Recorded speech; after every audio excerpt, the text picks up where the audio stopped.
Today I'm going to answer a very important question.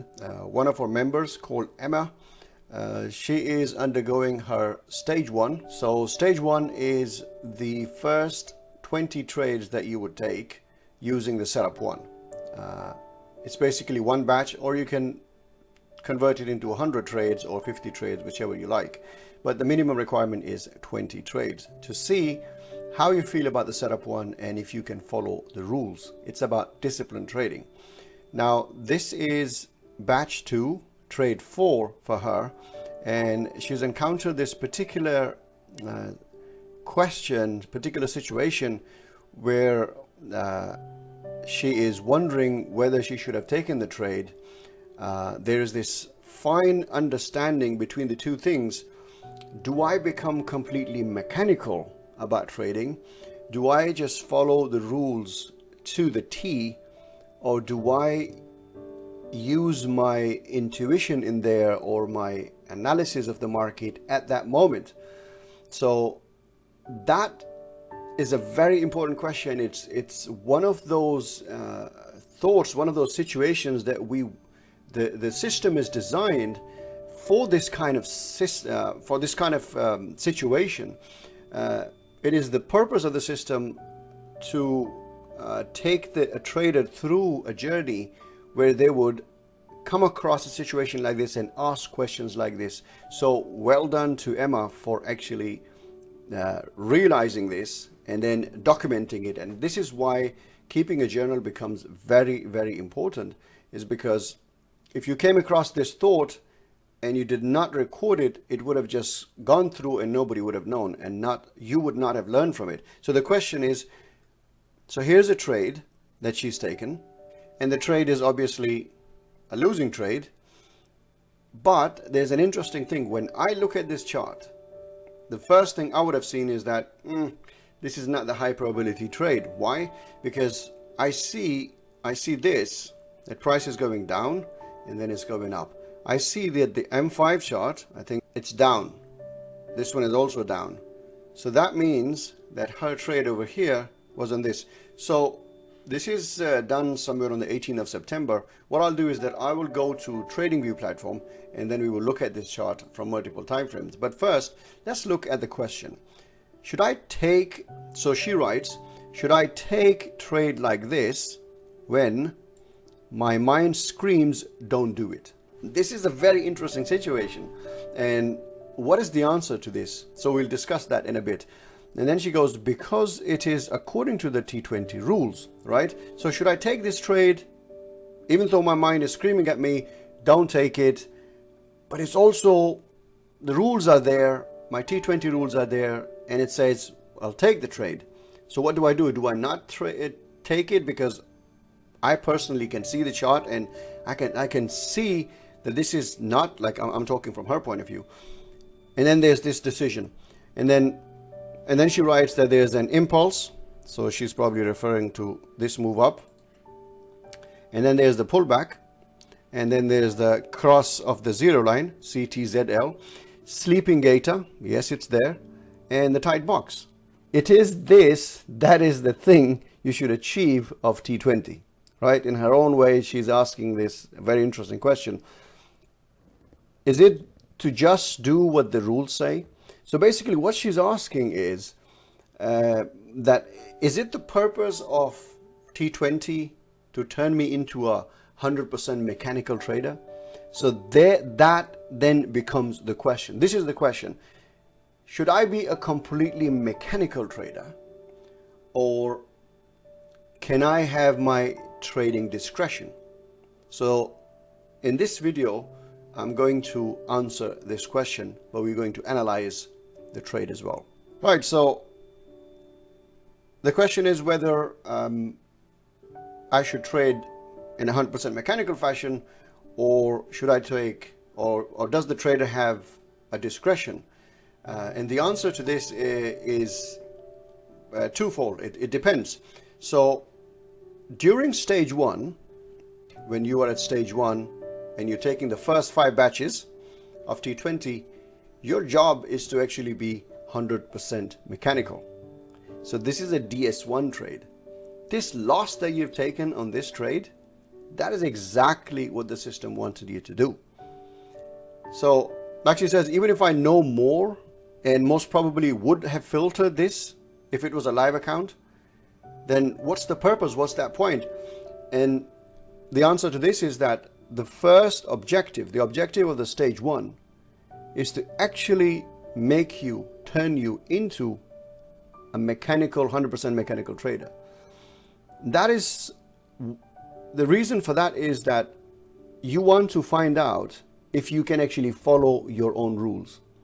And once you go through from stage 1 to stage 2, and then you apply exactly the same type, even in stage 2, when you introduce the hunt signals, you will take them mechanically. And if you prove to yourself that after 10 batches, which would be around 200 trades, you were about 80% disciplined, then now you have earned the right to actually start a new kind of disciplined trading, where you would add a third factor into your trading, which would be intuition or your discretion, where you will analyze the market and you would find out, you have to make sure 100% that you want to take the trade because all the rules are there.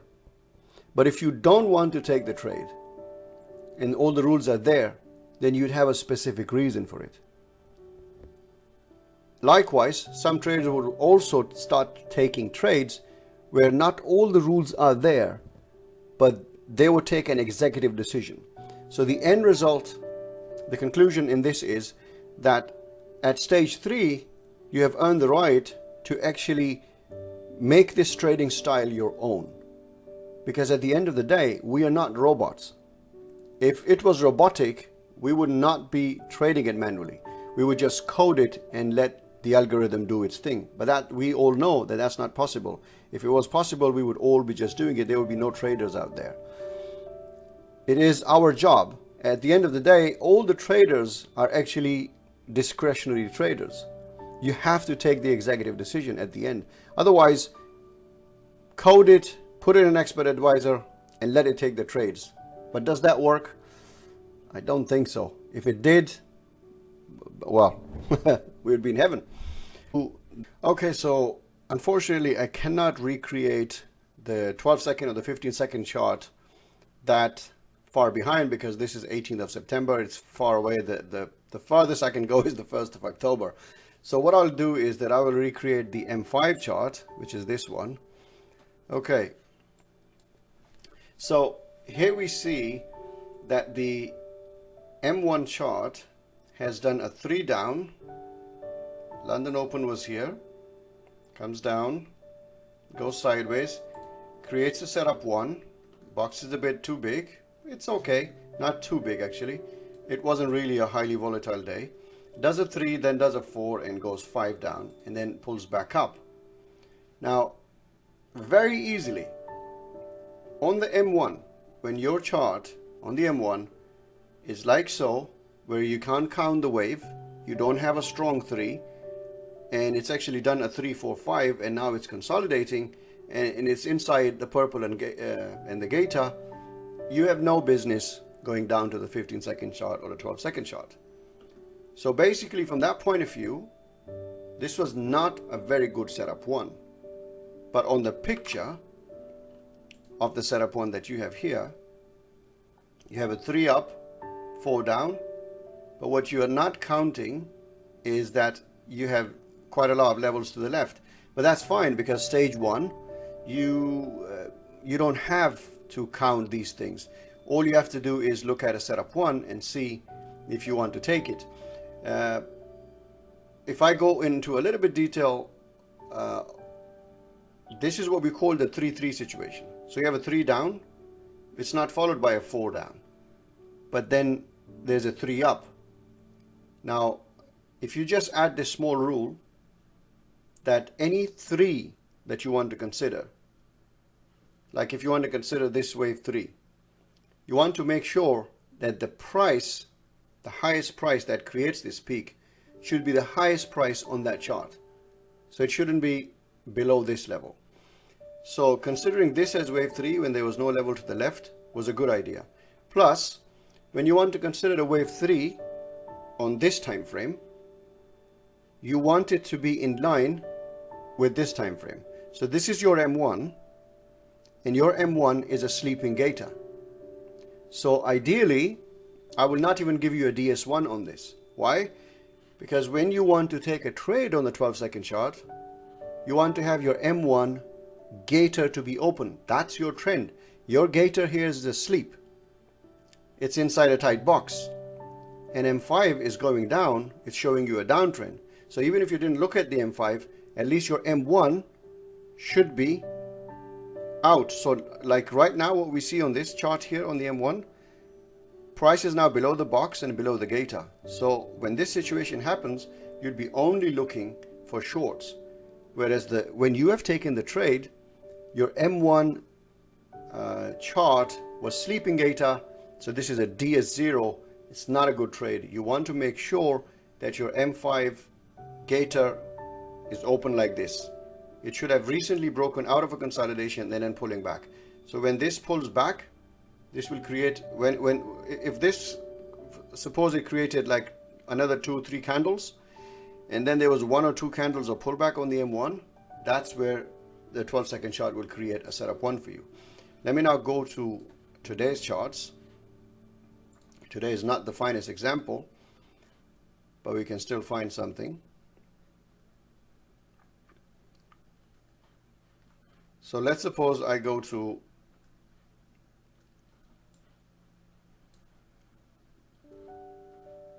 this chart here.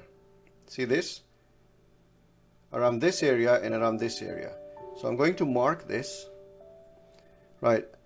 So here what you see is that gator is open, purple is correct, price is breaking out. It's not broken yet, but it's consolidated. Now if I go to the 15-second chart on that, what do I see is that I have a AO close to zero line, but not really crossed. One of the line, the green and red, has touched. So it's a type of setup, but not a setup 1. But if you look at that other setup on this one, let's go back to the M1. You see price has gone down and then pulled back to the green line.